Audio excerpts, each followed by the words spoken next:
ಉಗಾರ್ ಖುರ್ದದ ಶ್ರೀ ಬೀರಲಿಂಗೇಶ್ವರ ದೇವಸ್ಥಾನ ಹತ್ತಿರ ಜನಶಕ್ತಿ ಸೇವಾ ಸಂಘದ ಉದ್ಘಾಟನಾ ಸಮಾರಂಭವು ಜರುಗಲಿದೆ ಎಂದು ನ್ಯಾಯವಾದಿ ರಾಹುಲ್ ಕಟ್ಟಿಗೇರಿಯವರು ಚಂದ್ರೋದಯ ಚಾನೆಲ್ಗೆ ಈ ರೀತಿಯಾಗಿ ಮಾಹಿತಿ ನೀಡಿದರು. ವೀಕ್ಷಕರೇ, ಬರುವ ದಿನಾಂಕ 19/4/2026 ಸಾಯಂಕಾಲ 6 ಗಂಟೆಗೆ ಬೀರಲಿಂಗೇಶ್ವರ ದೇವಸ್ಥಾನ ಬಸ್ ನಿಲ್ದಾಣ ಉಗಾರ್ಪುರದ ಹತ್ತಿರ ಒಂದು ಜನಶಕ್ತಿ ಸೇವಾ ಸಂಘ ಉದ್ಘಾಟನಾ ಕಾರ್ಯಕ್ರಮವನ್ನು ಹಮ್ಮಿಕೊಂಡಿದ್ದೇವೆ. ಈ ಉದ್ಘಾಟನಾ ಕಾರ್ಯಕ್ರಮ ಅತ್ಯಂತ ವಿಜೃಂಭಣೆಯಿಂದ ಉಗಾರ್ಪುರದಲ್ಲಿ ನೆರವೇರಲಿದೆ ಸರ್.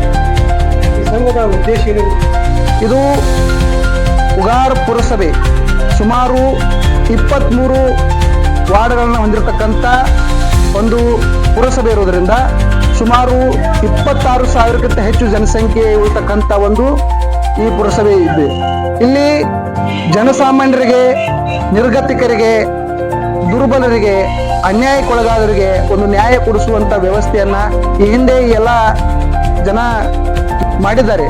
ಆದರೆ ಇದಕ್ಕೆ ಒಂದು ಸಂಘಟನೆ ಮುಖಾಂತರ ರೂಪುರೇಷೆ ನೀಡಿ ಈ ಒಂದು ಹೊಸ ಶಕ್ತಿಯನ್ನ ಇವರಿಗೆ ತುಂಬಿ ಈ ಬರುವ ದಿನಮಾನಗಳಲ್ಲಿ ಉಗಾರ್ ಪುರಸಭೆ ವ್ಯಾಪ್ತಿಯಲ್ಲಿ ಈ ಜನಶಕ್ತಿ ಸೇವಾ ಸಂಘ ಒಂದು ಹೊಸ ಕಾರ್ಯವನ್ನು ಮಾಡಲಿಕ್ಕೆ ಸಿದ್ಧರಾಗಿದ್ದಾರೆ ಸರ್. ಕಾರ್ಯಕ್ರಮಕ್ಕೆ ಯಾರ್ಯಾರು?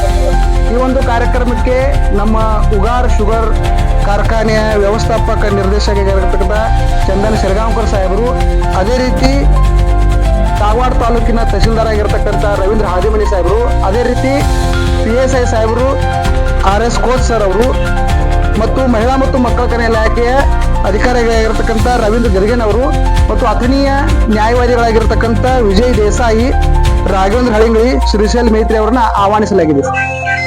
ಜನಶಕ್ತಿ ಸೇವಾ ಸಂಘದ ಅಧ್ಯಕ್ಷರಾದ ರಾಜು ಯಶವಾಡೆ, ಉಪಾಧ್ಯಕ್ಷರಾದ ರಾಹುಲ್ ಮಲಿಕ್ ಜಮ್ಖಾನೆ, ಕಾರ್ಯದರ್ಶಿ ಹಾರೂನ್ ಮುಲ್ಲಾ, ಸದಸ್ಯರಾದ ಶಾನೂರ್ ಜಮ್ಖಾನೆ, ದಿಲೀಪ್ ಕಾಂಬ್ಳೆ, ಹಾಜಿ ಸಾಬ್ ಶೇಖ್, ತೋಫುಲ್ ಅಹಮದ್ ಮುಜಾವರ್, ಮುಬಾರಕ್ ನದಾಫ್, ಕುಮಾರ್ ಯಾದವ್, ಜೈನುದ್ದೀನ್ ಇನಾಮದಾರ್, ಚಂದ್ರಕಾಂತ್ ಶೆಟ್ಟಿ, ರಾಮ ಕಾಂಬ್ಳೆ, ಸುಲೇಮಾನ್ ಜಮ್ಖಾನ್ ಹಾಗೂ ಕಾಗವಾಡ ಭಾರತೀಯ ಸೇವಾ ಸಂಘದ ಅಧ್ಯಕ್ಷರಾದ ವಿನಾಯಕ್ ರಾಜೇಂದ್ರ ಕಾಂಬ್ಳೆ ಅವರು